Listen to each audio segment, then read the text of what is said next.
Sunah Nabi tah potongan kuku pae kemis. Motongan kuku teh pae kemis, pae Jumat. Eta motongan kuku. Mimitina ku Imam Ghazali di bejaan curug katuhu heula. Curug katuhu kadieu jari bugang, terus jari manis, kemudian cinggir, keuri ka cinggir kenca, gade tak eureun di jempol katuhu.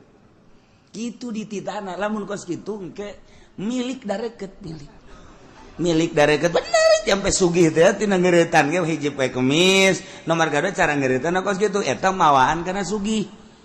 Paingan aing dagang rugi bae. Atuh ngeuretan kuku ge sadaek jeung nyana. Sadaek saya teh wal beres pas Salasa ngeuretan kuku, rugi sia dagang karung naga jeung kuku mah ge.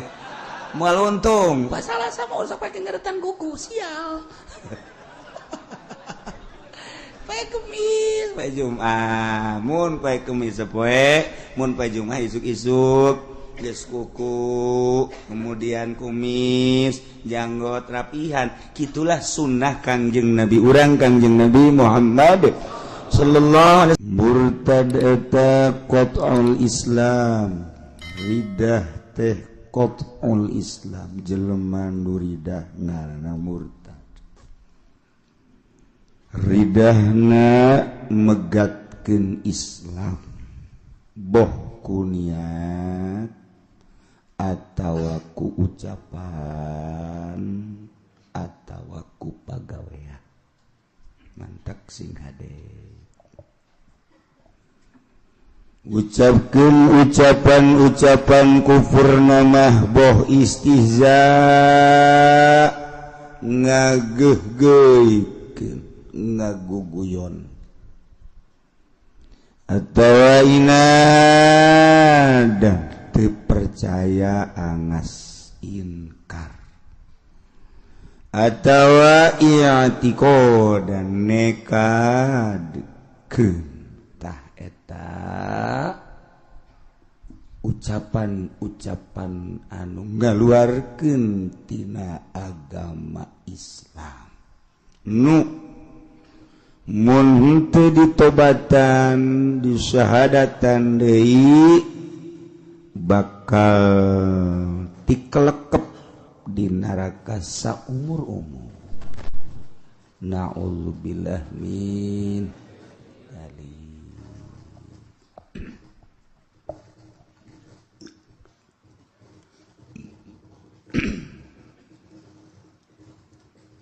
Numan tagfaman nafasani asa jelma anu nganapikeun kazat nu ngadamel alam yakni Allah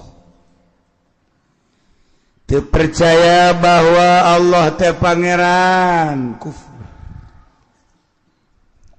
teu percaya bahwa nu nyieun langit bumi teh Allah kufur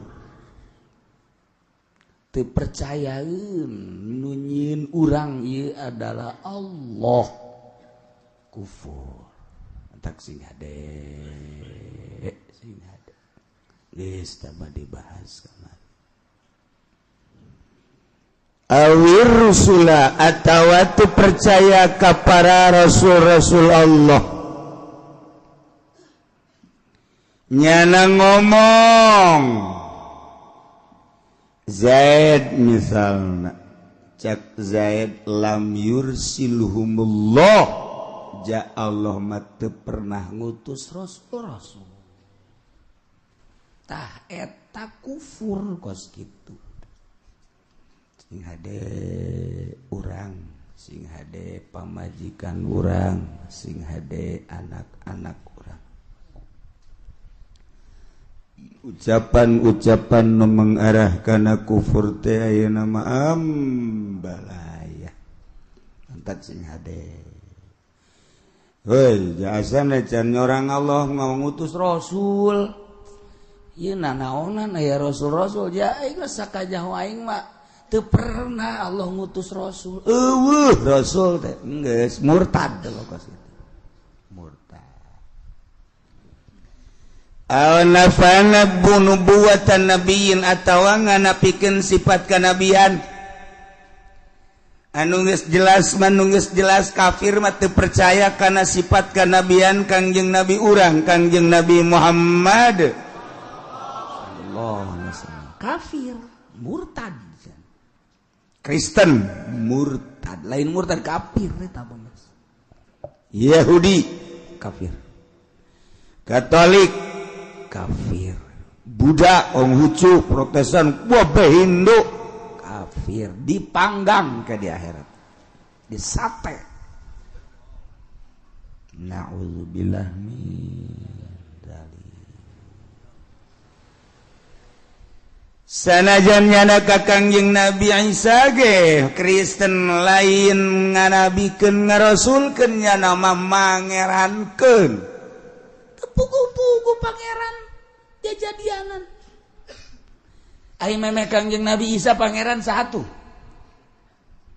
Berarti meme Kangjeng Nabi Isa mah pangeran. Andai Kangjeng Nabi Isa pangeran, meme Kangjeng Nabi Isa saha?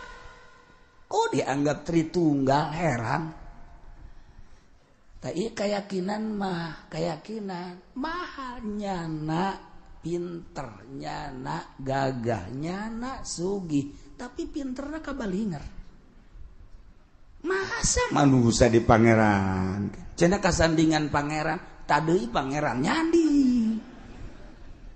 Isa nama makhluk Isa nama jelema ngan pangeran nyanding ka Kangjeng Nabi Isa maknya pangeran kos jurig nyanding singga eta Kristen naon Tritunggal Tuhan Bapa Tuhan Anak Tuhan naon deui hiji ya eta tos kitu kafir sia deh geus urang ngaku hari mah saha pangeran Allah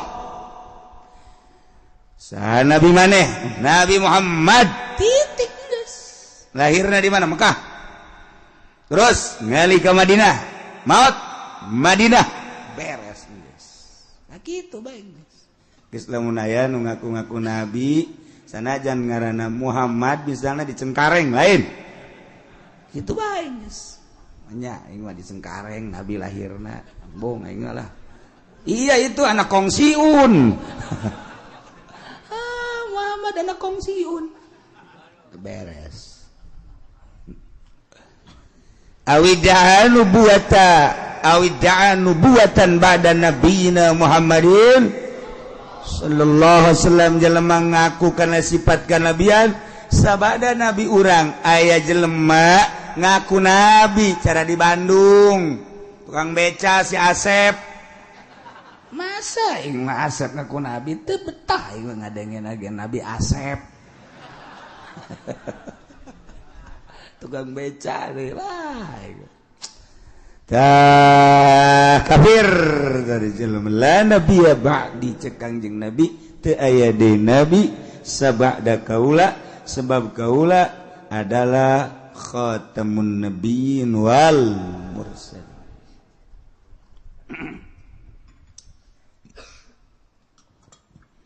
al saddaqa mudda'iha atawa ngabenerkeun kanu ngaku nabi jelema ngaku nabi kurang dibenerkeun lu ngabenerkeun kana sifat nabi sabada Kangjeng Nabi urang geus sama murtad kafir eta ku aneh deui aya jelema ngaku nabi aya bae di nu percaya heran Musodek ngaku nabi aya nu percaya Asep Bandung ngaku nabi aya nu percaya kamari di Cikupa Cikupa ngaku nabi Kararagok aing mah. Mending ngaku pangeran teh budak.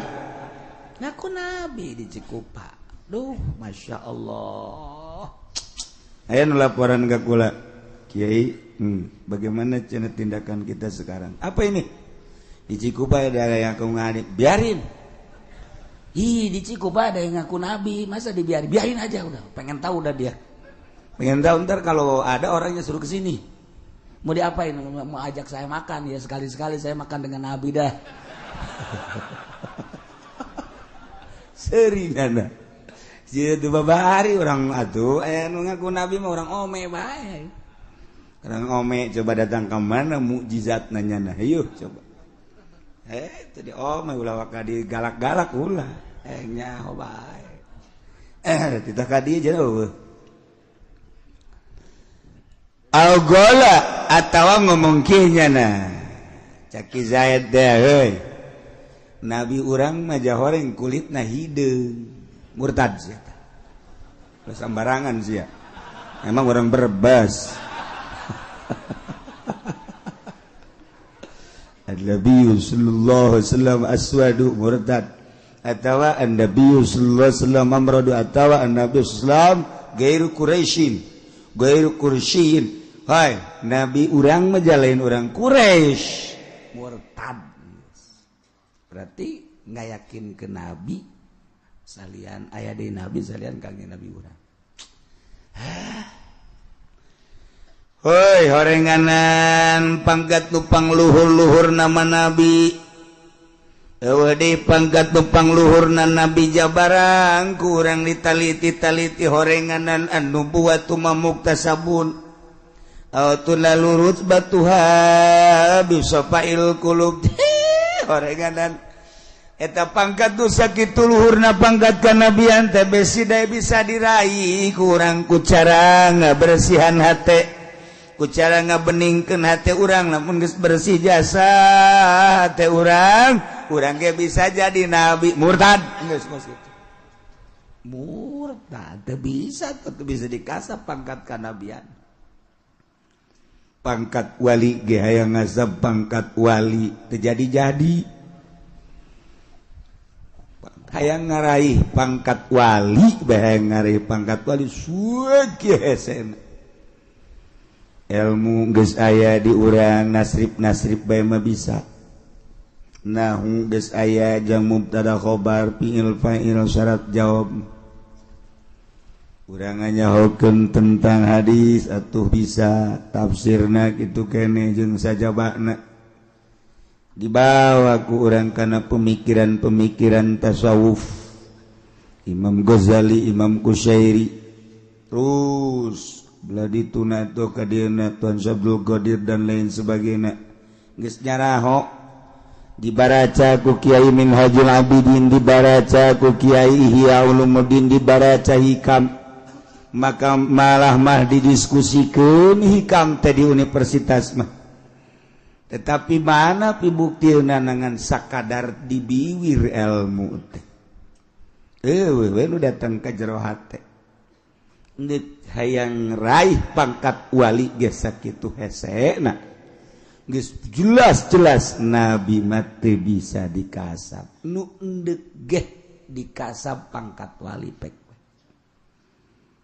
ulah aya di jero hate masyaallah salian ti Allah hiji Allah taala mun geus di jero hate Allah doang wali ngaranna ulah aya apansa ulah aya kijang ulaya serwiti di jero hate ulaya jahe-jahe di jero hate urang mah pas sedak-sedak Allah na minggir Allah minggir nyelepeng bukti ndak urang dur azan teh kuduna mah Allah teh gede di jero hate urang salian Allah eueuh cepet urang ka masjid ieu mah lain pas azan neulejem nyana okos anu nalingakeun teh bisi salah burung teu azan di direjaheun geus ngopi jadi azan teh kopi kontreng cek pamajikanna ka lain azan atuh ke tenang we sih cek azan ngopi ngarokok lain dijawab teh muazin teh azan ngarokok nyalan deh dina kursi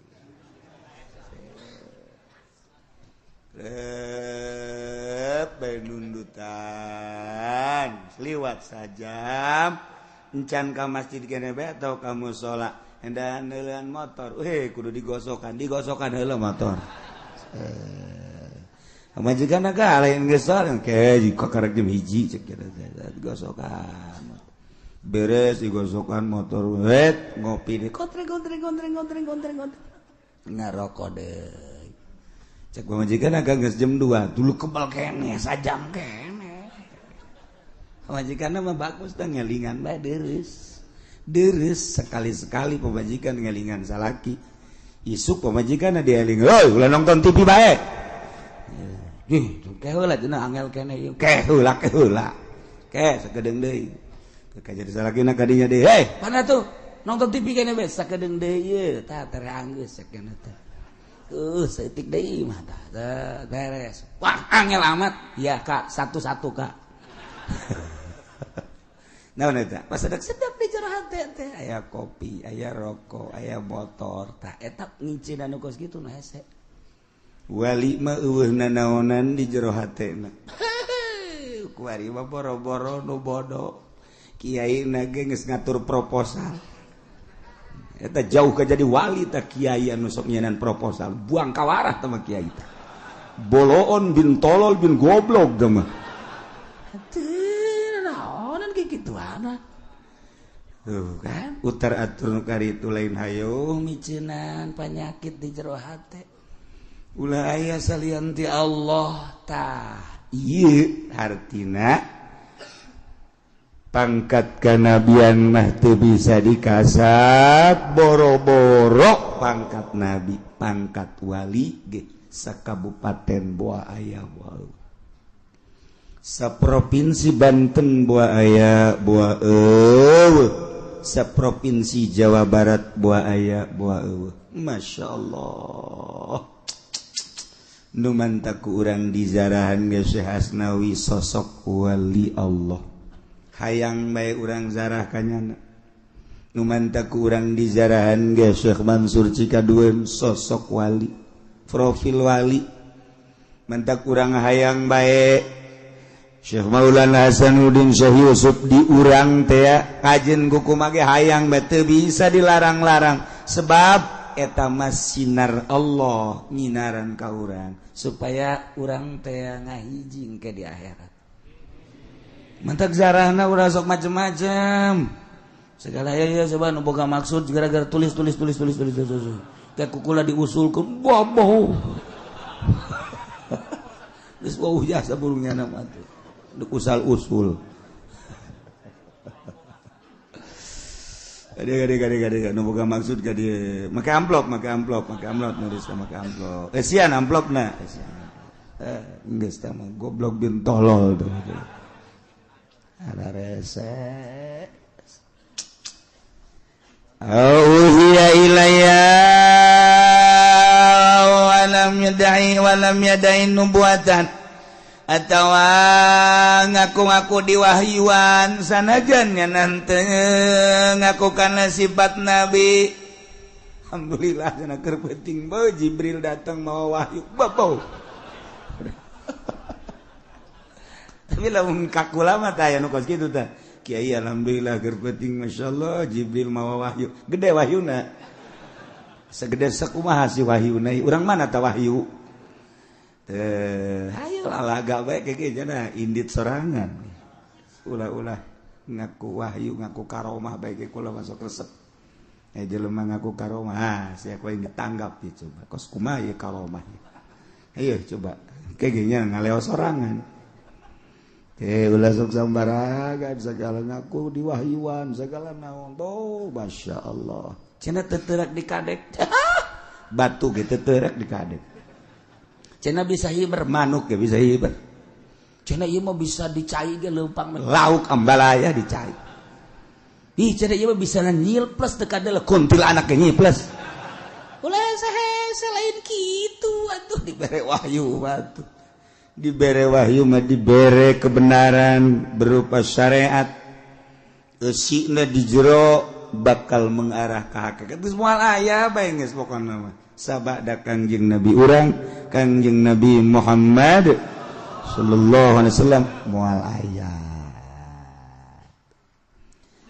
au kadzaba rasulan tawa ngabohongkeun ka rasul teu percaya bahwa kangjeng Nabi Adam nabi teu percaya bahwa kangjeng Nabi Nuh rasul nabi teu percaya bahwa kangjeng Nabi Idris nabi teu percaya bahwa kangjeng Nabi Isa teh seorang nabi seorang rasul teu percaya kangjeng Nabi urang teh nabi geus tah mah murtad geus antak Nasoro, Nasrani, Yahudi murtad.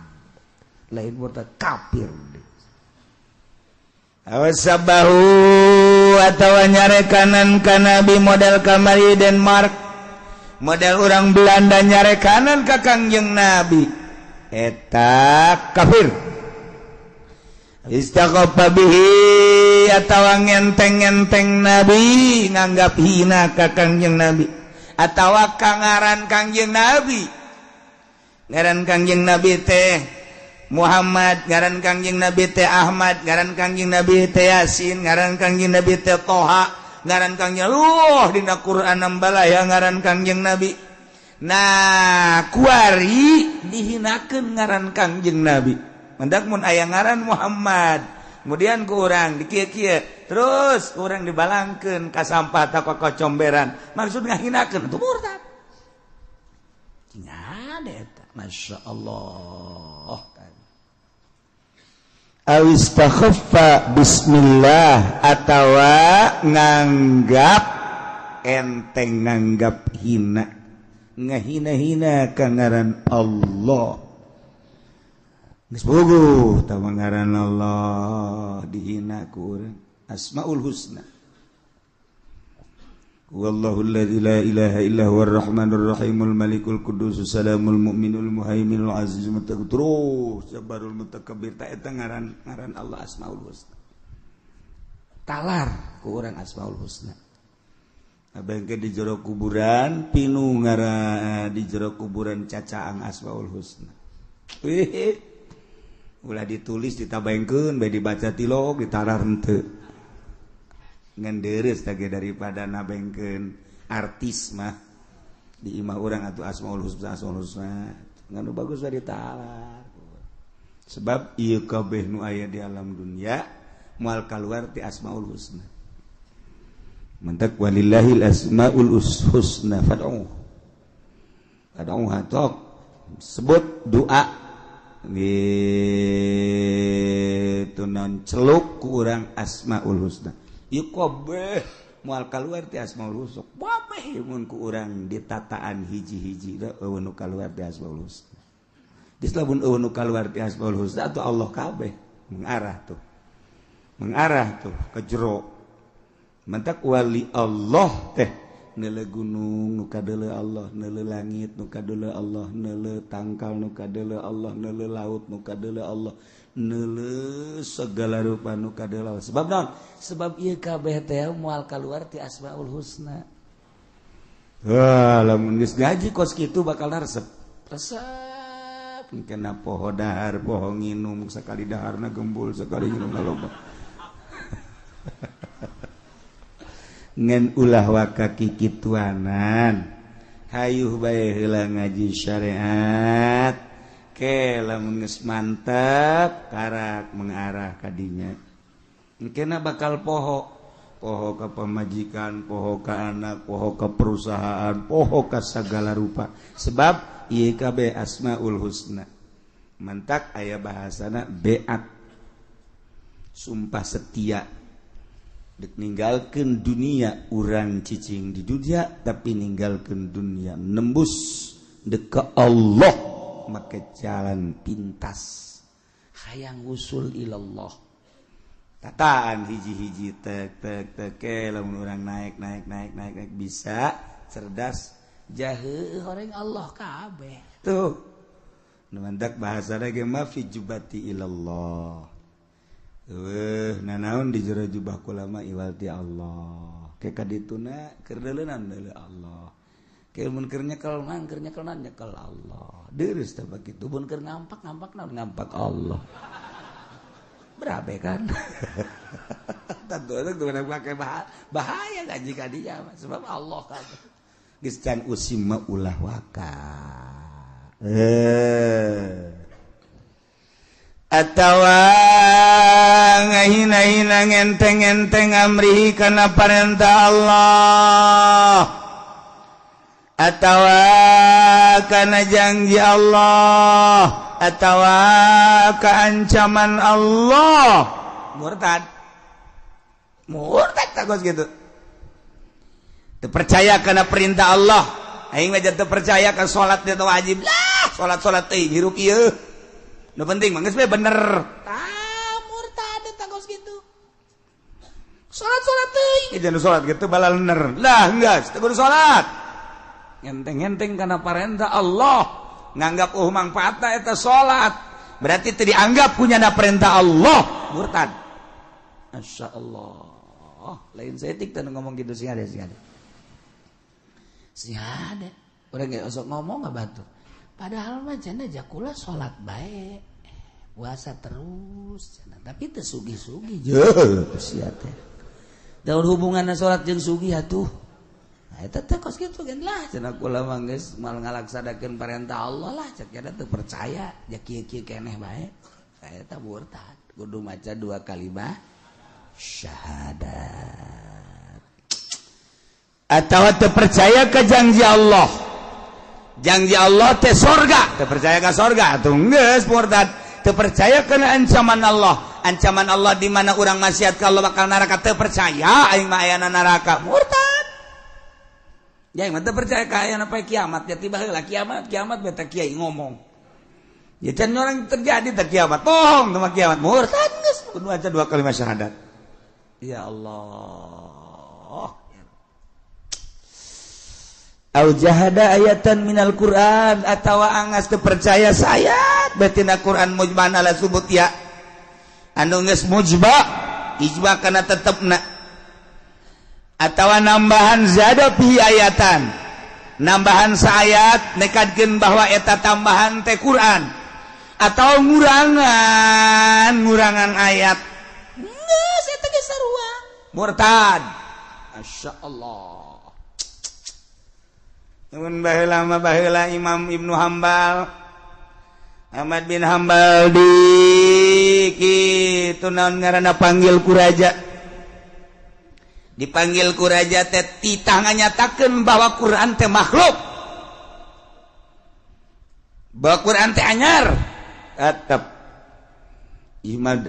Imam Ahmad bin Hambal nganyatakeun Al-Qur'anu gede wow diseret Imam Hambal diseret di penjara disiksa titah nyebutkeun Quran teh hadis atau makhluk tetep henteu kajenting pae giliran Imam Syafi'i pas Imam Syafi'i dipanggil ku raja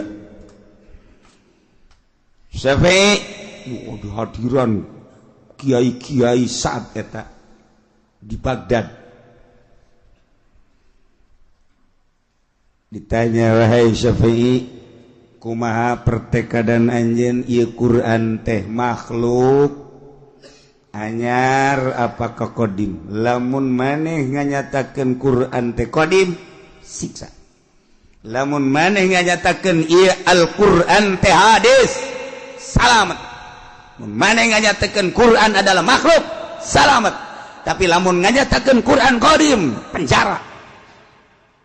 Wah Imam Syafi'i Imam Syafi'i menunjuk doang kieu Tuan ulah bingung-bingung eta mah makhluk ieu mah makhluk jangan bari nunjuk kieu salamet kiai gempar kabeh sa Baghdad wah Syafi'i bahaya kuari anu ku urang diimamkeun nu ku urang dimazhabkeun anu ku urang dituturkeun ternyata ngamakhlukkeun Quran beres balik Imam Syafi'i bulag kiai daratang kabeh wah demo mah ieu kiai nganyatakeun makhluk kana Quran saha nu ngamakhlukkeun Quran cek Imam Syafi'i ai tadi pan kula mah nunjuk ieu mah cek Imam Syafi'i makhluk ieu mah ieu tah makhluk anyar ceknya anyar maksudnya atuh curug jeung raja anyar kabeh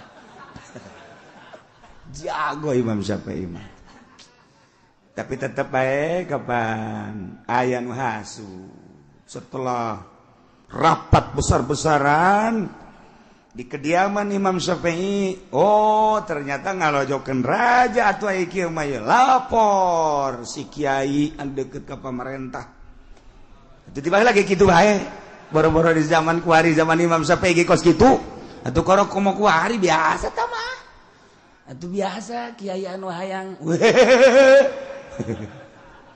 gila mana aya belah mana teh geus bejakeun aya belah pokokna tah panggil Imam Syafi'i hadiran deui ribuan kiai masyarakat tokoh tenang bae Imam Syafi'i coba jelaskan cak raja lain Quran bae nu ngaran Zabur Injil Taurat Quran eta hadis makhluk hadis apakah qadim Syafi'i cek Imam Syafi'i eta mah kieu tuan raja ya nunjuk deui bae Quran tuh dikieu-kieu punya wah bae Taurat dikieu-kieu Zabur Injil nah iya nu opat eta makhluk ceknya teh saat biasa Imam Syafi'i mah atuh kiai sareri we bener tuh tinggal raja bae wah iya bagus ceknya berarti teh kan salamet Imam Syafi'i mah mentek emang Imam Syafi'i itu guyon-guyonnya na. Biasa guyon teh biasa Kangjeng Nabi ge guyon ini kapan minta didoakeun ka Kangjeng Nabi teh geus jelas Pak Tuhan kula mah teh hayang naon tuh nih kula malah hayang ka surga di surga mah ini ceurik wan ini ngahing-hing bae kadengen ku Siti Aisyah Siti Aisyah geri masak kunaon Aisyah mana cerik atuh pan itu nini teu ka surga atuh kula ge pan calon nini berarti kula merasa Kangjeng Nabi seuri bae Aisyah di surga mah moal aya nini boro-boro di surga di dunia ge teu betah jeung nini mah jadi maksudnya atuh ka surga nini ge ngan ge diganti jadi parawan deui oh kitu tuh atuh aki-aki ge di surga mah eta kan ngaranna lalagaan. Tuh kan emang geng-gengna teh lalagaan. Ulah sok haju wow. Maninggeus urang teu bisa usik. Hirup teh teu bisa usik. Oh harajasa. Jadi teu bisa naon kitu ngaranna teu bisa naon cerah. Teu aya pencerahan otak teh kira kararieu. Hudang teh hudangnya pergel. Tunduk. Urang teu ngadengikeun eta jet guyonan setika-tika. Sehingga mun ditanyai tadi ngaji naon wallahu alam. Aing mah asa di mana mah tah ngaji cak nya teh. Asa di alam mana meureun. Emang gua kerek aing.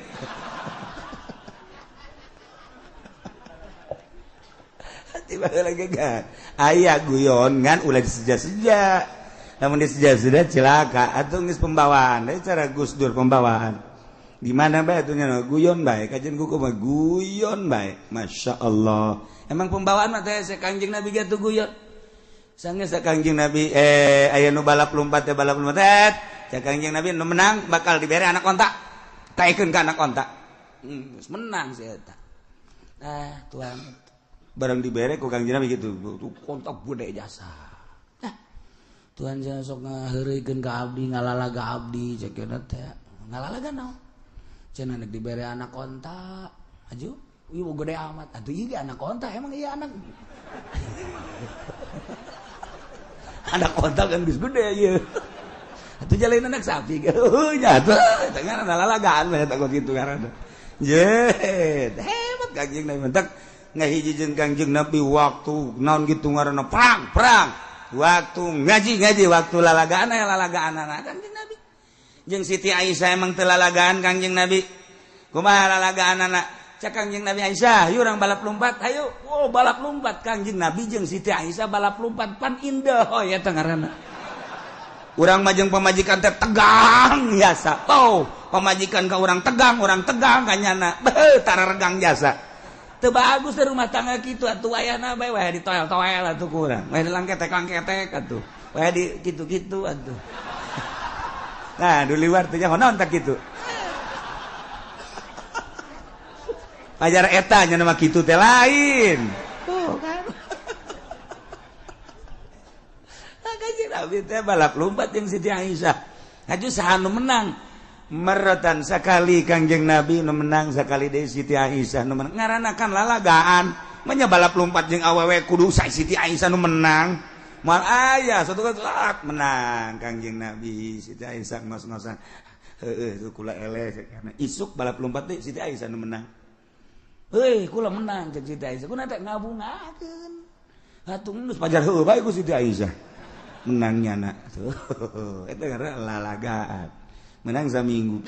Tuan ngalalaga kula balap lompat menang atuh lamun teu menang. Ulah kitu cek teh. Ieu piala rek dibikeun ka aya mana. Eta ngaranna lalagan teu tegang kan hirup. Masyaallah kari. Eueuh nu tegang. Tuh. Kangjeng Nabi datang ka imah Siti Aisyah marah. Biasa kan dicandung kan marah bae. Aya marah dicandung mah tuh boro-boro kuari baheula ge aya bae marah. Aya marah sarua sebab naon giliran Siti Aisyah angel. Kemana ya Kangjeng Nabi ceknya angel amat giliran di dieu angel ceknya teh. Bener rada telat Kangjeng Nabi datang kadinya rada telat. Piring aya kormaan di dinyana piring dikitukeun kana rot burak. Naon kadang-kadang peupeus piring korma ambalaya. Kumaha cek Kangjeng Nabi? Ambo seunu ngagebrah cek Kangjeng Nabi. Kira kan seunu ngagebrah. Siti Aisyah kan kaget. Seunu, wah kahuruan asana imah ye. Kan gitu. Datang deh kalinya mana tuan seunu? Tadi dada cekina. Siti Aisyah seuri bae. Eta di dada seunu eta ngaranna. Eta kakarak meureum piring doang cekina teh. Siti Aisyah seuri pan horeng seunu teh seunu ieu. Seunu hate, seunu kolbu ngagebur. Geus lamun seunu hate ngagebur bisa piring nu peupeus, bisa sendal nu leungit, bisa ieu kana pipi leungeun. Eta seunu ngaranna nu kos kitu. Tuh, tan bisaan Kangjeng Nabi mah seuri bae. Piring ambalaya terus korma atau ambala piring peupeus. Hambeuh teh seunu ngagedur cek Kangjeng Nabi. Teu kaget tetep pemajikan. Besi kahuruan kan. Mana tuan seunu? Tadi dada cek kartikan ku Siti Aisyah eta ngaranna lalagaan geus kitu. Masya Allah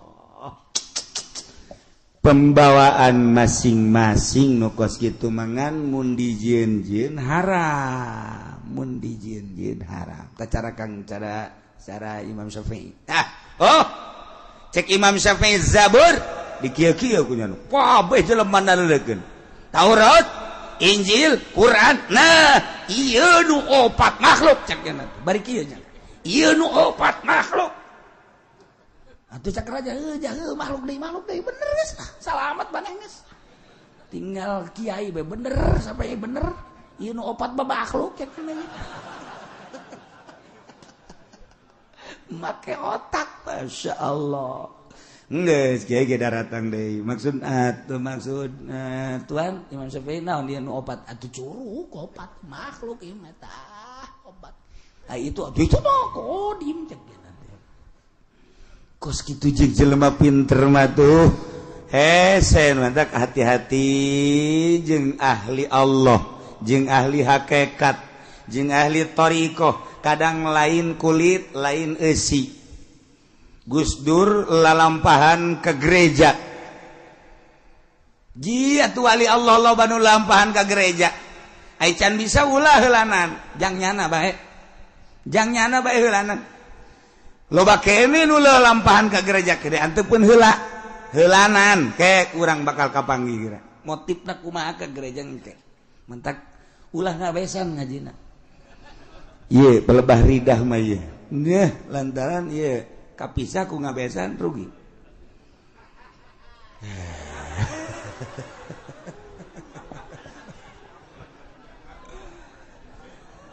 Nu manta Quran mah alhamdulillah ditasehna ge pohara jasa besi leuwih alif besi kurang alif.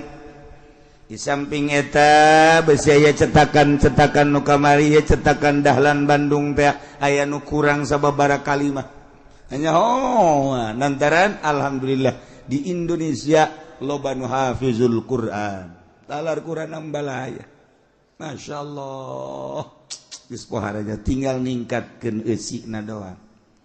Nu katalar Quran lain lalagaan. Tuh, datangkan nu katalar Quran teh di borgol ku. Nu katalar Quran di penjara. Teh saeutik di luhur anu di penjara talar Quran jeung teu ngaku salah. Geus kos kitu bae di negara urang. Awistakhafa bisunnatin la tawang enteng-enteng kana sunnah Rasul. Murtad. Nyenteng-enteng kana sunnah Rasul teh murtad kama lau gila lau. Andai kata aya nu ngomong kieu ye.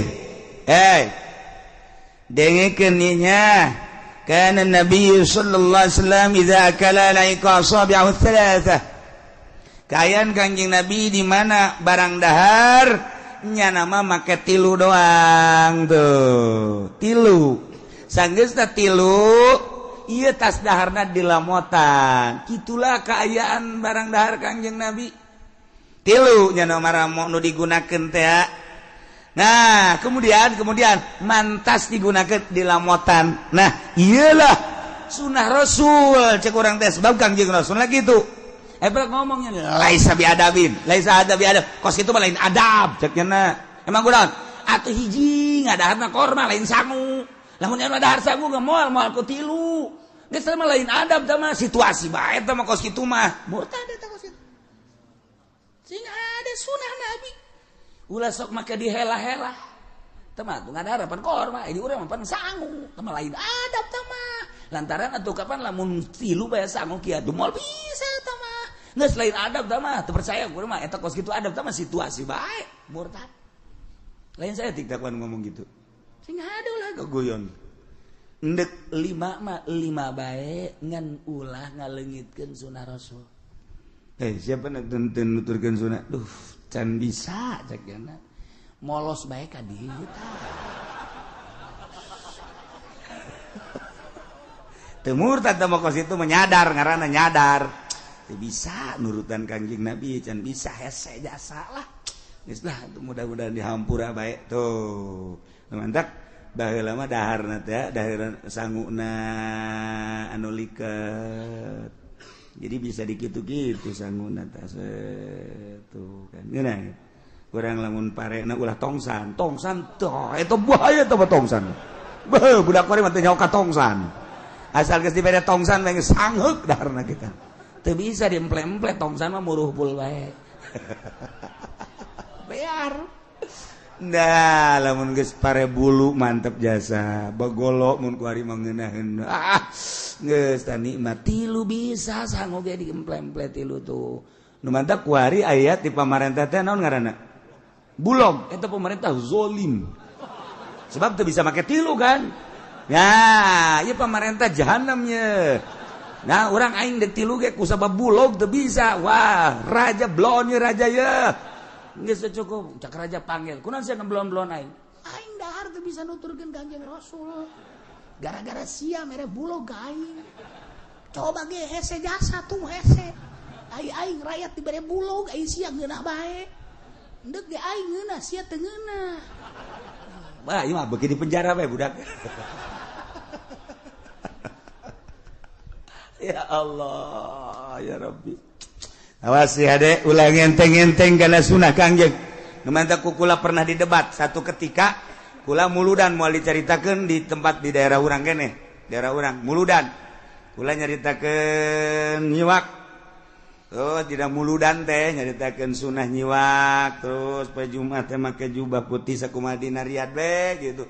Eta tah pernah muludan. Dok, aya seorang kiai anu sok di istana zaman Pak Harto kebal lalakon nyana nyaritakeun teu sunah cek nyana make siwak kieu cukup sekarang kita ganti oleh menpol cek nyana pakai odol menpol udah itu kan untuk membersihkan gigi pada dasarnya cek nyana teh lebih bersih menpol daripada siwak aingna aya keneh di dinya geura turun sia ku aing moal balik aing kajian kumaha ge ja ulah sambatkan nya dah moal mulai guys ngaji di mana sih aku aing aya ditungguan ku kula beneran ieu mah aya meureun ku ari masyarakat nu pernah nyahok ka kula kos kitu teh daerah belah ditulah pokona mah terus nyeritakan jubah. Nggak usah, ini Indonesia, nggak usah pakai jubah. Itu adalah Arab. Sekarang di Indonesia pakai batik lah, pakai safari lah, nggak usah Arab-Araban. Kita bukan orang Arab. 2 poin gue yang gak ada turun sia. Pulang panas jasa kula yuk. Kira ngora gus kebal tau kira ngora kali ente. Turun nyana kukula disambut langsung sasalaman langsung dipeluk kukula. Sini duduknya sini. Sini nyana geus lain deui. Geus lain deui sini. Pak Kiai ngaji di mana?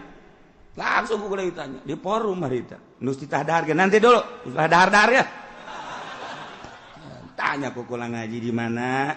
Kemudian terus dalilnya apa, terus ada untuk dalil-dalil, wah muringis-muringisnya lah sambarangan murtad sia kukula digitukeun nyana marah enak aja ngemurtadin saya lu murtad gitukeun nyana atuh kula ge make hizib kituna boh hampir ngejengkang nyana mentah hampura rita kan mentah hampura masya Allah mun mentah hampura awas ya kuai ditelus ya kuai. Saya mau belajar bener banget untuk pernah terjadi tak kiai tedaik-daik deui nya asal kula bembung aing ngomong ngaji jeung kieu cicek bong ya kena asalnya diondang ka dieu aya Ki Ucin teu henteu kajeun mun aya Ki Ucin bong cek kena aing tapi satu ketika nya datanglah ka imah diajak ku Kiai Sejen menta hampura alhamdulillah aya ilmuan mah gampang bae jadinya ge ngaragap salah sama ego na doang. Alhamdulillah. Geus jadi nyana menyadari kuari bener ieu siwak teh sunah kang laula an asyqa ala ummati la amartuhum bisiwak inda kulli syai. Satu ketika deui kang inda kulli salat. Ya tuh kumaha tah hadis. Masyaallah. Kukula dijelaskeun dirad ku nyana aingna aya keneh moal balik aing mah. Datang ka subuh tungguan ku aing sia. Ai keur ngora mah gitu kudu teu. Ayo.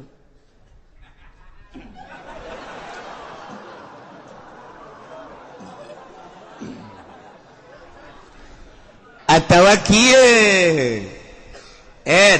Gallim azbarak fa innahu sunnatun. Kuku potongan ta sunah Nabi ta. Gallim azbarak.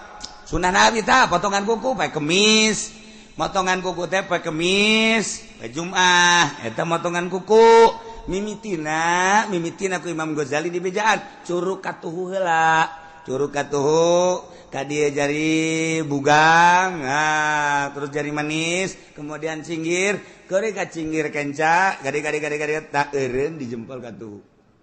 Kitu dititana, lamun kos kitu engke milik dareket milik dareket bener sampai sugih teh tina ngeuretan ge hiji poe kemis nomor kadua cara ngeuretan kos kitu eta mawaan kana sugih paingan aing dagang rugi bae atuh ngeuretan kuku ge sadaek jeung nyana sadaek saya teh wal beres pas salasa ngeuretan kuku rugi sia dagang karungna ka jeung kuku mah ge moal untung pas salasa mau usah pake ngeuretan kuku sial pae kemis pae Jumat mun pae kemis sapoe mun pae Jumat isuk-isuk geus kuku kemudian kumis janggot rapihan kitulah sunnah Kangjeng Nabi urang Kangjeng Nabi Muhammad sallallahu alaihi wasallam cek Kangjeng Nabi gallim azbarak fa innahu sunnatun cek aya jelema ngomong tuh tetegan kuku sunnah Nabi tah kumaha ngomong la aful wa in kana sunatan moal aing mah moal keretan sanajan sunah moal aing moal keretan kuku murtad berarti istizanya na eta maksudna ngalelemekeun ngahinakeun kana sunah Kangjeng moal mah moal bae ulah ngomong-ngomong kieu moal aing moal keretan sanajan eta sunah moal ulah ngomong kos kitu moal wakalanan lah geus cukup henteu teu murtad kos kitu mah kunaon emang moal wakal henteu moal bae moal wakalanan henteu naon lain kira keretan itu sunnah kajen tinggilanan moal heula henteu masalah ima engke ieu na paranti naon ngaranna capitanana kurang bagus sok nyeri moal waka atau moal waka bae heula serem kos maung lah ima kajen henteu teh mah kos kitu mah mana aya kiai sok paranjang teh kukuna teh kiai bae panjang kuku dah bareng ditanya kiai kok panjang kuku kiai cenah kiai batur mah nernak ayam kula mah nernak setan di dieu tadeuy kiai blon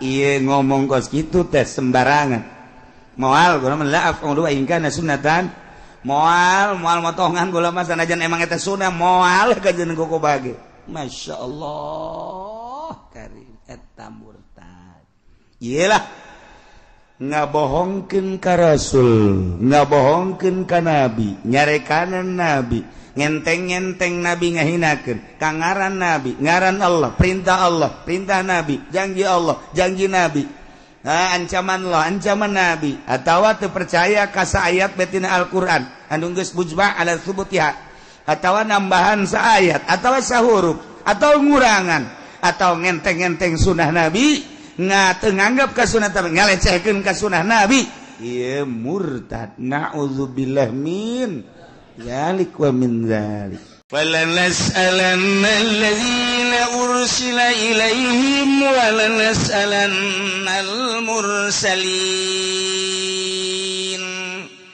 wallahu a'lamu bimuradi engke urang tekan kiamat sanggeusna kiamat tiupan pertama kangjeng malaikat Israfil alaihi salam niup jelema teh ka kaler ka kidul kawetan ka kulon lulumpatan anu keur nyusu anakna dibalangkeun budak leutik keneh kakarak leumpang geus suisan kobo aki-aki mah modar di dinya geus aki-aki mah teu kudu kiamat ku ari ge titah leumpang di nu panas ge oleng gejebur sorangan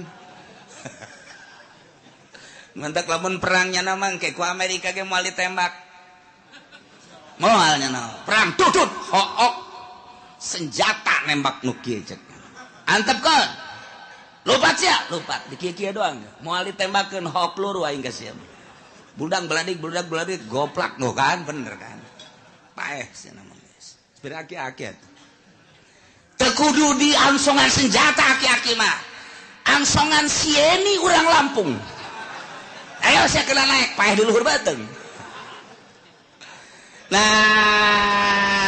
ieu ke kiamat beres parae ganti bumi rata gunung Masya Allah mentak kurang lamun jaritakeun ente nyangka gunung teh bakal na angger horenganan tamur meresap gunung nuku urang kaciri teger watarol jibala ente neule gunung pajar ente mah gagah tegak luar biasa horenganan gunung teh leumpang tamurum maros percis okos mega bae leumpang gunung dengke bae leumpang yo ku balikat sampai rat lelempangan ka kakale aju wataral jibala qamidah disangka gunung teh teger kuat horenganan tamuru marosahab leeh nana gunung sakitu tegerna leeh kok masih Juned ajur ganti rata laut gunung kobe wah geus diterjemahkeun ku Raden Oma Irama kiamat eta terjadinya jadi presiden. Masya Allah, gunung-gunung yang tinggi menjulang hari itu akan dimusnahkan. Wah, pohara jasa. Masya Allah, lautan yang dalam sarua bae eta kos kitu jana beunang di Quran moal salah eta. Ya Allah, ya Rabbi. Beres kabeh. Ku hari hujan, teng tiup roh ku malaikat Israfil. Saat merelentis kostoge cal roh ararasu ngeguh jelema nu tadina sepi eueuh sasah wabeh poe kullu man alaya fan wa yabqa wajhu rabbika dzul jalali wal kullu man alaya fan wabeh aya di bumi langit rusak modar kabeh wa yabqa wajhu rabbika dzul jalali wal ikram. Hanya Gusti Allah sorangan. Nang tangan Gusti Allah limanil mulkul yaum. Can jadi raja apa ieu? Hai, raja Mesir, raja Mekah, raja Yaman, raja Indonesia, udang. Ngaku sia jadi raja. Hah? Kayak udang Jokowi udang. Prabowo udang, cak Prabowo hirup kene mah can nyaho. Bawa jadi henteu, itu bayar tuh geus. Coba Soekarno, udah kayak dia udang ke Pak Harto, udah. Gus Dur, saya kan dilengserkan. Cek Gus Dur, ya saya emang gak ada tanggung jawab bukan dilengserkan. Kalau saya lanjut baru saya tanggung jawab. Untung saya dilengserkan. Ya udah, cek malaikat Israfil tenang, Dur.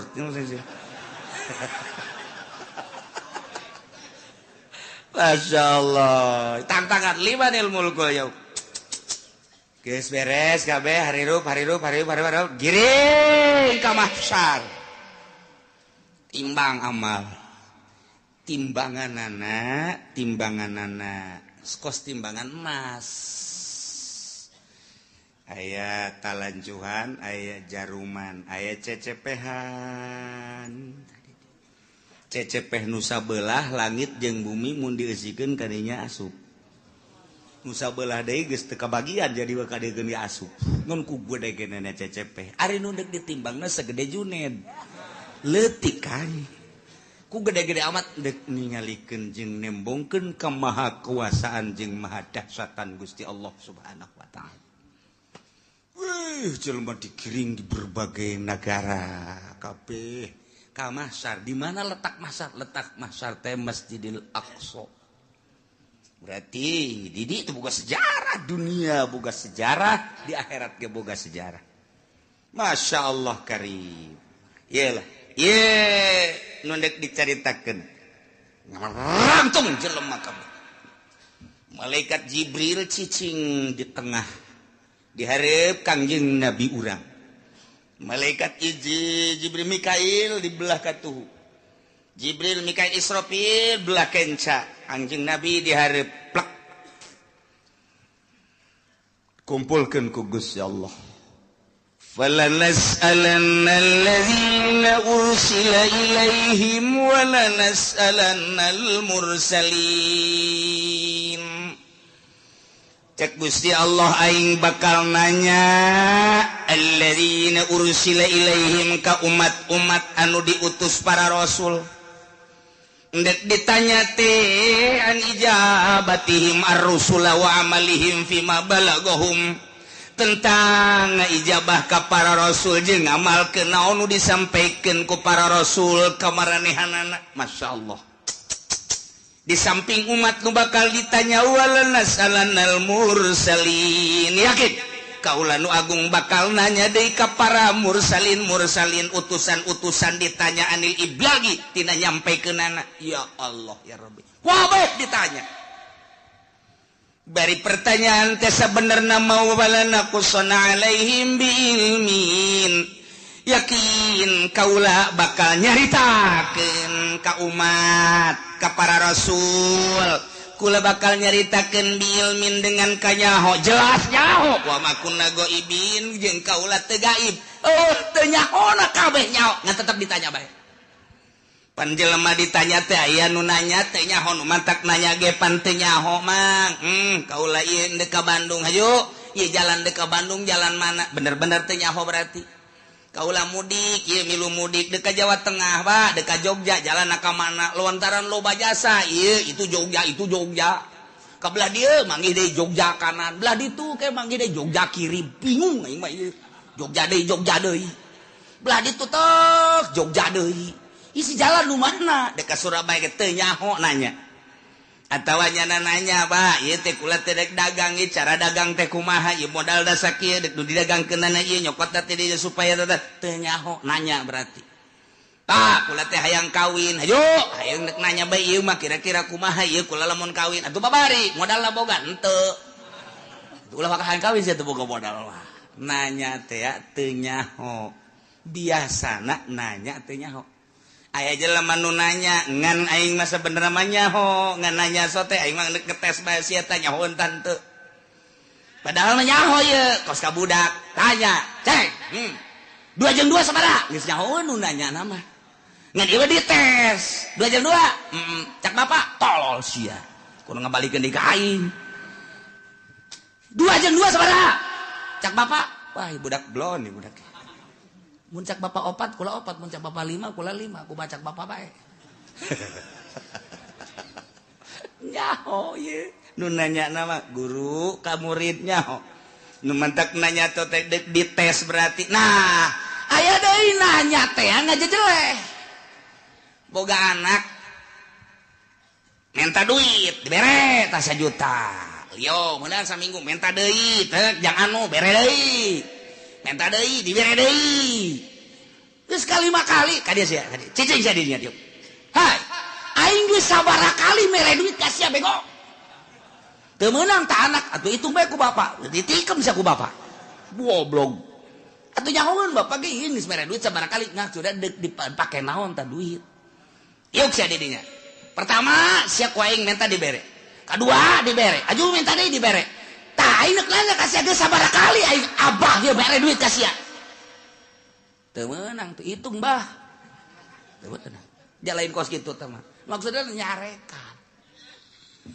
aing lan sakali mere duit ka sia tapi ku sia teu digunakeun eta duit tuh tolol-tolol teh si otak pasang atuh menta deui si mah gawena menta malulu nyarekanan tah mah nanya tapi nyarekan go bari bah ya mah boga duit aju minta duit sabarit sia mentana mio sabarit tah mio sia diberi kemana mio tapi pake ku sianya nu bener tah beulikeun ku sia lamun kredit jeung cash lain deui bah hargana lamun kredit sabaraha barakara kredit ngomong sia lain sari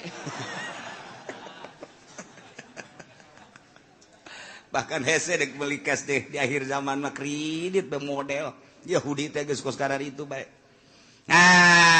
belikeun meunang meureunanan setengah bulan bah ngelikeun motor di motor naon motor mio anu itu ke mana aya mah aya bah ngan ieu kebutuhan aya deui bah bere deui ja aya ieu bapana ge duit mah eueuh bapana mah aya tah bere deui bere deui 3 kali je budak motor kamarana nya dibeli cenah kebutuhan barang ditanyakeun ternyata eueuh dijual oh adek abah sabaraha kali beulikeun motor ka sia hah?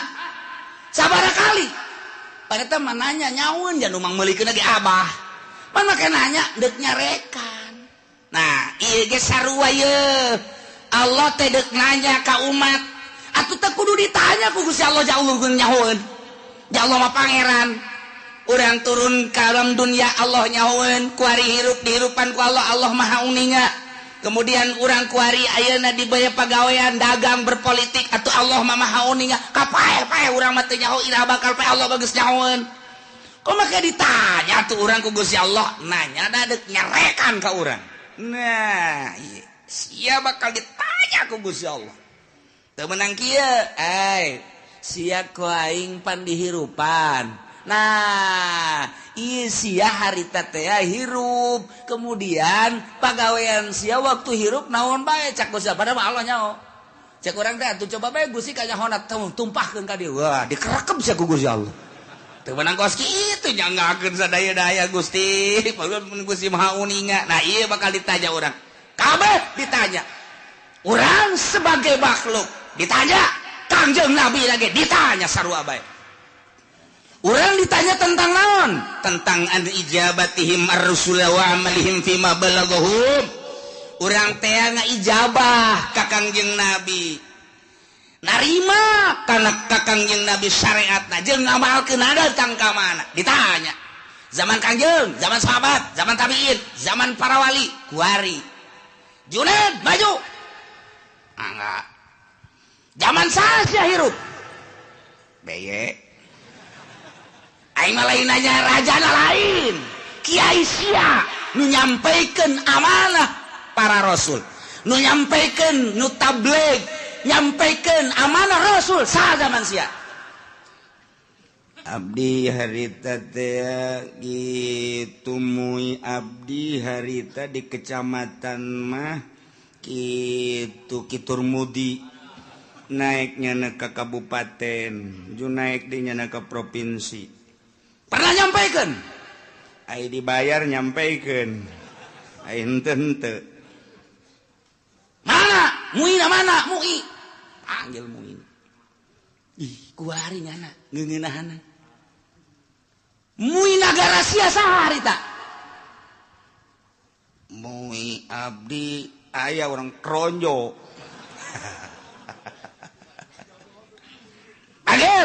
panggil iya nu formal nu formal dipanggil eta mah geus teu bares tah mah lantarannya nama ngomong aya dibayar teu ngomong teu dibayar teu ngomong dibere daek ngomong boga jabatan teu boga jabatan teu daek ngomong ieu mah anu berkeliaran bae sa nah aya digigir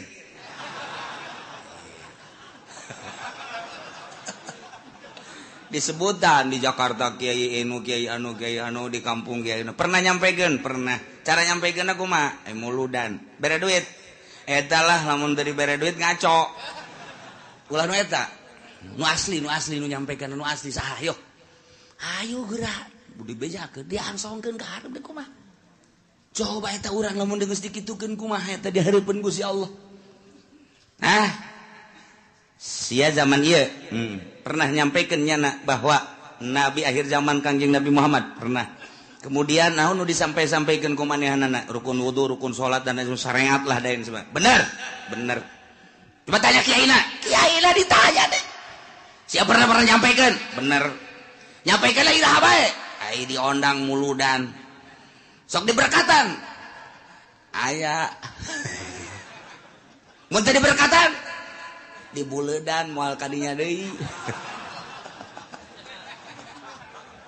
wah itu beres ya aduh Masya Allah lah ieu bakal caritakeun secara global be umat bakal ditanya tentang narima syariat ti Kangjeng Nabi na nya atawa henteu aya apa henteu ditanya hai umat pernah henteu Muhammad nyampaikeun amanah ka anjeun tablighur risalah wah jelema burr kabeh ngomong aya nu pernah aya nu henteu ai Islam kabeh nyaritakeun pernah kafir mah henteu kan bela dirinya cak Nasrani teu pernah kami mah teu pernah sampai berita-berita kebenaran Muhammad teu pernah sampai Muhammad nyaritakeun tentang syariat teu pernah Nasrani Yahudi kabeh wah bangsa encek kabeh ngararomong engke mah kuari nyana baru teu beuteungna engke mah nyana di ditu pias teu pernah nyampaikeun umat kaula teu iman ge ka Gusti teu iman ge ka Muhammad berita nyampaikeun maka uranglah jadi saksi tuh wah pacencongan urang jeung urang tidinya lah al yauma nakhtimu ala afwahihim wa tukallimuna aydihim wa tashhadu arjuluhum bima kanu yaksibun rame atuh Bang wah encek kampung Melayu ngomong hanya geus teu make hayah kampung Melayu mah encek RRC bener nu kampung Melayu mah geus pohon bapak bahasa encek lagi geus teu bisaeun eta mah nya encek nya susah ya Allah nya di neraka saneng-neng rugina ka bina-bina hehe pohara jasa ari tatangga nama nu Islam sanajan nyana ka neraka pan bakal dikaluarkeun tatangga si encek milu nyana digawe jeung encek tapi kan nyana lantaran aya imanan tetep dikaluarkeun untung kan no iya walalas alannal ladzina ursila ilaihim ditanya umat tentang nerima atawa henteu ka para rasul jeung sanggeus nerima ngamalkeunana macem-macem ke rame wala nas'alannal mursalin para rasul ge ditanya Adam ditanya Idris ditanya Kangjeng Nabi Nuh ditanya Kangjeng Nabi Sulaiman Kangjeng Nabi Isa Kangjeng Nabi Musa Kangjeng Nabi urang ge ditanya nyampikeun apa henteu Masya Allah padahal mah Allah teh nyahun falanakussan alaihim bi'ilmin wa ma kunna ghaibin teu gaib nyaho ngan deuk hayang nyaho coba datang ka mana bari deuk ditaubeh di memeleh di jejele aya jelema anu ja abdi mah ieu hirup teh di zaman SBY kiaina harita kiai Pulan abdi mah teu pernah ngadengi nyana nyampeikeun ore cok jelema teh falanakussanna alaihim ilmin cak Gusti Allah nyaho aing ge sia teu ngaku datang tabligur risalah melalui kiai anu siana cak Gusti Allah nu teu ngajading teu ngadenge pan aya muludan pan aya rajaban kiai ngabuka pangajian tong-tong ngena tak kasongek siana nu teu daek falanakussanna alaihim Allah jaritakeun ngeunaheun bagi kiai nu katitipan ilmu sampaikeun besingke di akhirat ditanya walanas alannal mursalin ditanya para mursalin ditanya para wali para kiai ketika urang dikahareukeun kiai anu sia di zaman anu nyampaikeun teu henteu kunaon sia dititapan emang teu nyampaikeun nu ngondang kunaon sia nu mata kayang diondang ieu cak ditangkal amun naon tah teu nyawa nya nambongan di ditu tah ngadeukeutan tukang sate ieu tah tuh kan ditanya kabeh umat ditanya para rasul ditanya Gusti Allah umat ditanya para wali ditanya umat ditanya kiai ditanya kabeh mana teuing ramena nah wa ma kunna ghaibin sabenerna mah atuh aing teu gaib eueuh teu kanyaho teu nyaho an iblagi rusul wal umamil khaliyah bima fi ma amilu nyaho tentang nyampaikeun para rasul nyaho pisan atuh uning pisan jeung umat anu sepi tidak pengamalan nu ngamal jeung nu henteu nyaho Allah secara perinci juz'i satu persatu nyaho Gusti Allah si ieu gadenge si ieu ngamalkeun si ieu narima si ieu teu ngamalkeun si ieu narima si ieu ngamalkeun setengah si ieu narima si ieu ngamalkeun poara si ieu narima si ieu teu ngamalkeun nyaho Gusti Allah bakal dicaritakeun hiji-hiji falanakussanna alaihim bi'ilmin wa ma kunna ghaibin lu gaib ya Gusti Allah Gusti Allah maha uninya nu mantak urang kuari salat ti penting teu kudu dikanyahokeun ku tatangga cukup ku Gusti Allah engke bakal ditanya ketika ditanya aya teh berita tabligur risalah aya melalui saha kiai anu sia ngamalkeun teh nyanggakeun sadaya-daya ka Gusti maha uninga abdi penting-penting ge hudang haju kiai haju HSDI eta nu ku aing ditolol-tolol ge sia goblok sia hudang mah hudang tapi ngan kiai doang tapi kan uninga Gusti Allah aing nyaho ka sia sok ngaji lempang ngaji nyaho aing ngadengekeun nyaho haju ngamalkeun nyaho penting sia hudang haju tahajud aing mah keur nanya bae cek Gusti Allah sebagai pangeran ditanya ku aing hidup padahal mah aing geus nyaho falanakussanna alaihim biilmin wa ma kunna ghaibin nu gaib jang aing mah aing nyaho ka sia narima ti kiai anu kemudian sia ngamalkeun geus ka belah dieu ya sia zaman sasia abdi bareng jeung si itu hirupna pernah sia ngadege urang teh kiai pernah ngamalkeun Gusti maha uninga teu kaburu Gusti naon bae kasibukan sia abdi di pabrik Gusti mana babaturan sia anu di pabrik aya tuh itu sia ka di pabrik sia eta neangan duit jang kitu napakah pamajikan jeung keluarga sia sempet salat abdi mah minggu ngaji lamun teu keur gawe emang aya nu minggu gawe aya abdi mah ieu teh ai naon kitu ngaranna kesempatan salat mah salat tah bareng sapabrik sia pan sia mah salat sia henteu nyangageun Gusti deuk kuas wa ma kunna ghaibin nu gaib nek ngomong naon sia ja aya dalilna tah babaturan sia mah jadi pabrik ke sapabrik bala jeung sia malah sakontrakan sangarendeng sia mah ja salat sia nu henteu nah nu matak sapabrik aya bae tah nu dibere daek salat jang dalil engke di akhirat besinya ngomong bo Gusti bongan abdi mah dibere susah haju di pabrik teu kaburu salat Gusti neangan duit bae babaturan sia datangkeun ja susah sarua pas salat sia ka ditu atuh dek lompat ka mana sia ayo sia dalu wabakun la goibin waduh gaib jago sia mah dek nyarekan bae supaya kadenge ku ban sojen tinggal babaturan-babaturannya na waduh si itu dicarekan wah teu aja dicarekan dek lompat ka mana ya aing dek lompat ka mana nah kabeh bakal ditanya falanakussanna alaihim biilmin wa ma kunna ghaibin tanya hiji-hiji bari Allah nyaho lu gaib ka Gusti Allah supaya jelas Allah teh pangeran dek ngajejelek jelema ditanya ku Gusti Allah kunaon sia persiapkeun ti kuari jang engke ngajawab pertanyaan eta lain lalagaan ieu mah Al-Qur'anul Karim wal waznu yauma idzinil haqq ya Allah timbangan lil amali dipasang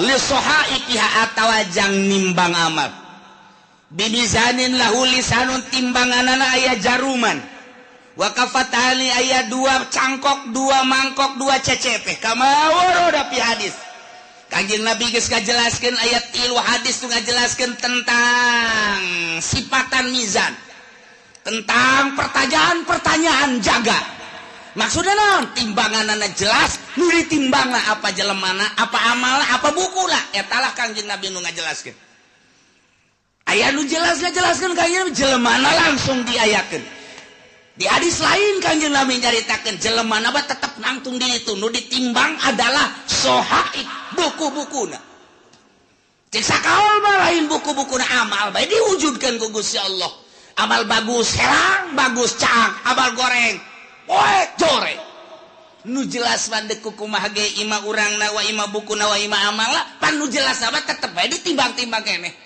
ieu ayatna wal waznu yauma idzin al haq timbangan nyata timbangan nu bener yauma idzin harita bakal dipasangkeun jangan sing hade faman saqulat mawazinuhu faulaika humul muflihun sahaja lemah nu ditimbang berat amal hadena faulaika humul muflihun bahagia wa man khaffat jelema anu hampang mawazinuhu kahadeanana berat ku kagorenganana faulaika alladzina khasiru anfusahum jelema eta lah anu ngarugikeun dirina waktu di dunia bohong teu daek beramal bitaswiriha ilan nar ku sebab dijongklokeun ka neraka bima kanu bi ayatina yazlimun ku sebab maranehanana ngazolimkeun teu percaya ka ayat-ayat Allah subhanahu wa ta'ala nu ngantak urang mah alhamdulillahirabbil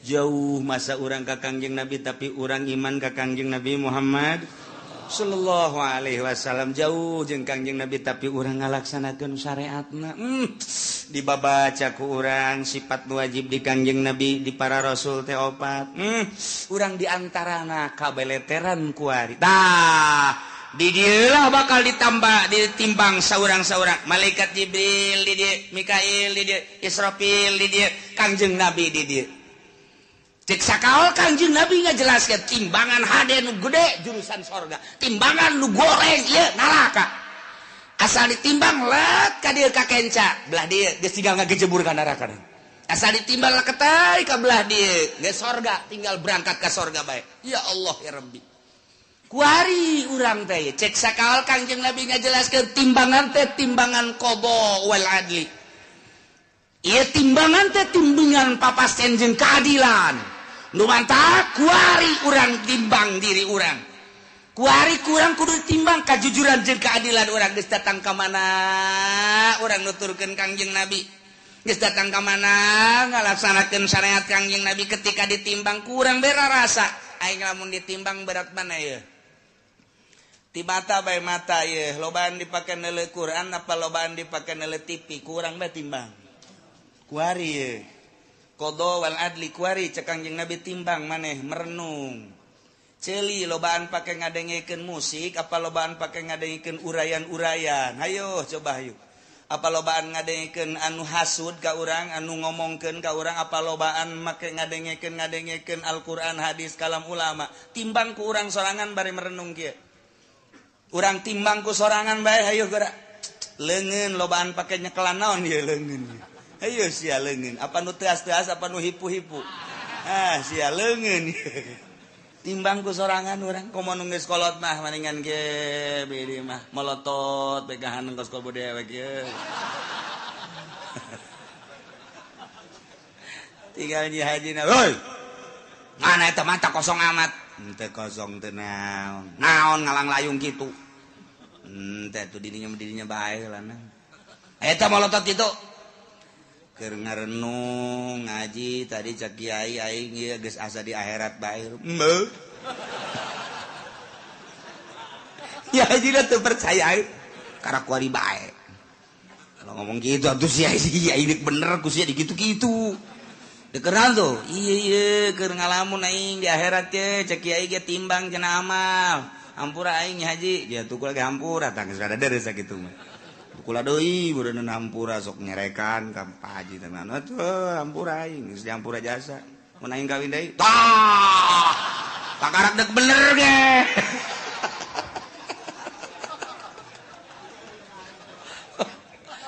Tah urang ngarenung ieu aing lamun ditimbang kuari andai kata paeh aing ye. Ditimbang beratan ka mana? Mulai urang ngurucut cai mata. Gusti. Tibalik datang ka kuari Gusti Allah nyaritakeun kahirupan para rasul nyawa ditarohkeun jang ka Allah terus di para sahabat nyawa ditarohkeun abdi manarohkeun harta ge ku pait-pait teh di zaman para wali songo eta teh perang nyawa tarohanan urang lamun zalah ka Kudus masyaallah jana mapan balik teh dicacag nuku urang kuari di zarahan di Kudus Sunan Zal ngaran Kudus tuh siapa jarah bete nyawaran ayo kiaina poho buku aing ge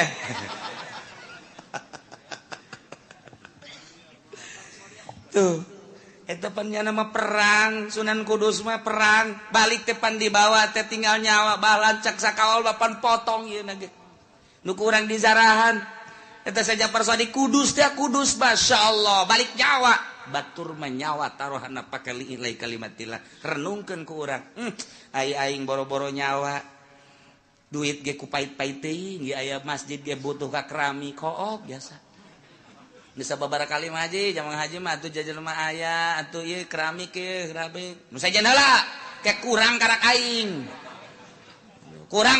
hayo lah nu sajen helanan besi teka bagian beramal nu sajen eta ngomong hebat jasaban ayo urang babarengan helanan nu sajen bae geus beres gaji ieu mah geus beres keramik alhamdulillah tuh biasa gaji neraka tah mah kuduna ge nu sugi mah lain kitu haji ieu keramikna kumaha ya saha anu geus siap keramik batalkeun geus Pak Haji duit loba di bank anak geus di ngaranan ari Pak Haji na aing mah teu boga duit ial tak Ki Haji tolong emang nu sugi mah kos kitu bloon batur bae dikesek-kesekeun tah hayang urang mah hayang ngadenge tuh geus kitu Mang anu sekian meter geus aya sabaraha eta aya 20-an mah bejakeun ka Mang anu lain teu butuh gitunya dieu mah ku Pak Haji bae kabeh sapira 500 meter lah sabaraha kebon 500 meter geus tuh jual ke buat tetangga habak beres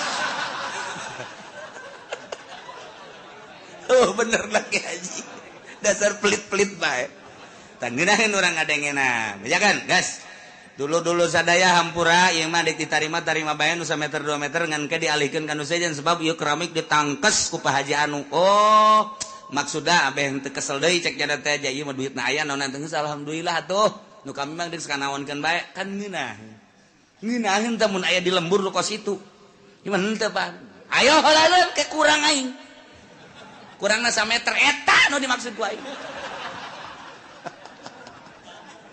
aduh ya udah sugih dur-dur pet nu kos ge mah ialah wal waznu yauma idzinil haqq fa ulaika faman saqulat bawazna Kangjeng Nabi na di dieu maksudna naon eta Kangjeng Nabi di dinya cicing ya Allah ya Rabbi Kangjeng Nabi lain samaneh ketika ditimbang umat Kangjeng teh ti heula pan al awwalun al akhirun umat Kangjeng Nabi teh pandeurina diayakeun pangheulana ditimbangna Kangjeng Nabi di dinya sabelah Kangjeng Nabi cicing di cukang neraka jahanam masyaallah lain lalagaan Kangjeng Nabi memang kumaha begitu ditimbang teh nu kadeu ku Kangjeng Nabi leket teh ka kenca Kangjeng Nabi nyekelan surat ulkoh ngaranna tek gegera dikerjakeun naon cak dibero lalu bomong berat antah tadina kaditu kok jadi kaditu salam surat letik mah eusina la ilaha illallah muhammadur Rasulullah sida eta tah leutik jasa surat asal ketei kade naon teh cap Jibril ulah nu penting salamet bae sada senang jasa urang boga Kangjeng Nabi modal kitu senang mun aya presiden nu kos kitu mantap jasa tah ya Allah ya bahkan sinar sholawat maka deuleu begitu dek ditimbang tak timbang laketeh kade maneh kadeuleu ku kaula cek Kangjeng Nabi ai Tuhan saha ma ahsanaka wajhaka wa ma ahsanaka khalqaka saha ieu kasep amat jeung bager amat ana nabiyuka Muhammad oh ku kaula kadeuleu maneh sok maca sholawat 11 ta salat saeutik jasa cek ya kaduhung aing 11 baheula isinya diomongkeun di hareupeun jelema cak batu deh 11 doang geus kajeun 11 ge lantaran saya istiqomah geus begitu ditimbang tek tendeunan sholawat ka dieu oh 11 bae kuat ka salamet tas salat 11 nyana nanya heula masana wajhaka kasep amat Tuhan saha jeung tita tadi tutulung bae ana nabiyuka Muhammadun oh pohara ieu kacirita nu sok baca sholawat mah ku Kangjeng Nabi kaciri sidar sholawat nah geus disalabat-salabatkeun mantap ku ari ulah-ulah cicingeun geus kolot poe Jumat geus jam 10 ka masjidna ih teu bisa jam 9 mah teangan di dinya tihang jang nyalan deui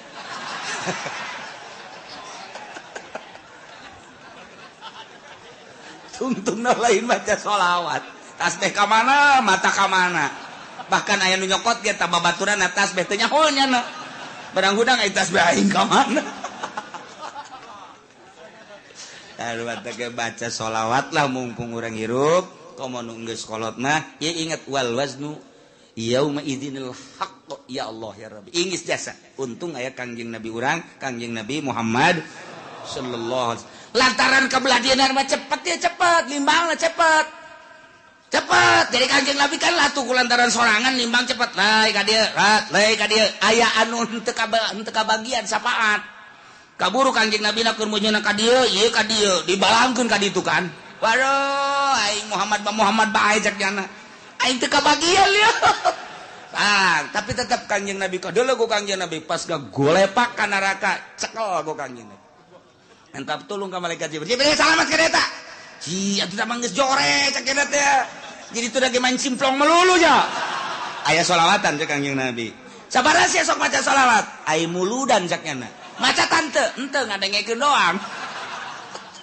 lumayan sakitu ge cek Kangjeng Nabi nyana daek ngadengekeun assalamu alayka zainal anbiya ya assalamu alayka atqal atqiyai nu macana mah santri kan jeung kiai sia gula mah cenah ngatur-ngatur eta berkat cek nyana aju ngatur-ngatur diatur teu jang kula heula teu tetep salamet bae pan mah poar eta ngan eta teh ngaguling heula ka neraka tah mah tapi tetep kok ngajar rewel Jibril salametkeun masyaallah Kangjeng Nabi moal aya pang sibuk-sibukna ieu ketika wal wazdu yauma idzinil haq sibuk jasa Kangjeng Nabi geus manu ieu geus manu itu geus manu ieu nu itu geus ulah aya bae umat Kangjeng Nabi nu ngagolepak ka neraka pohara jasa pan mantak teh kuari usul ka Kangjeng Nabi beusi engke kaleupasan teu kadeuleu teu karawel lanjut teu kalekep ka bapak tuh aduh pan geus kalekep apa teu kadeuleu ku Kangjeng Nabi umat aing geus beakeun kan Jibril beak geus aya wae nu teu kalekep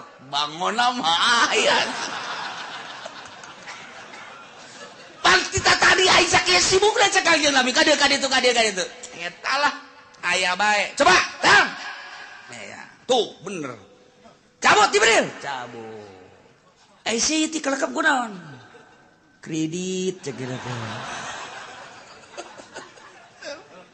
lu batak ketik wari urang lobakeun maca sholawat ka Kangjeng Nabi Muhammad sallallahu alaihi wasallam apalkeun ayat ieu mah ieu jang supaya urang merenung wal waznu ari timbangan yauma izin nalika dipertanyakeun umat jeung para nabi yakni yaumal qiyamah al haqu timbangan nu jelas nu hak nu nyata bakal dipasangkeun urang bakal ditimbang ima urangna langsung wa ima amalna wa ima bukuna nu bakal ditimbang nu jelas deuk mamana ge pasti ditimbang renungkeun ku urang aing mun ditimbang beratan mana.